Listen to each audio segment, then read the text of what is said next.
าธุเด้ออันว่ากายานี้ให้มีแต่ความสุขสัพพทุกแนวใดให้หลีกหนีไกลเว้น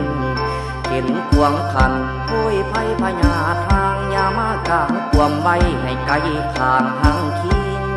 ลิงนั่นเด้อเจ้าผู้ลิงเบิ่งน้ำคงใหญ่ทาลาให้กายาสุ่มเย็นขอเข็นให้จอยพาสัตว์ลอยในน้ำลอยไปสะลอง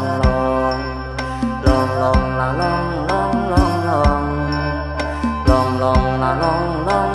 ลองอย่าได้มีขัดของขาทางวางใด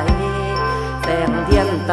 ใส่ส่องนำทางว่างผาศาสตร์ลงลอยลงไหลใน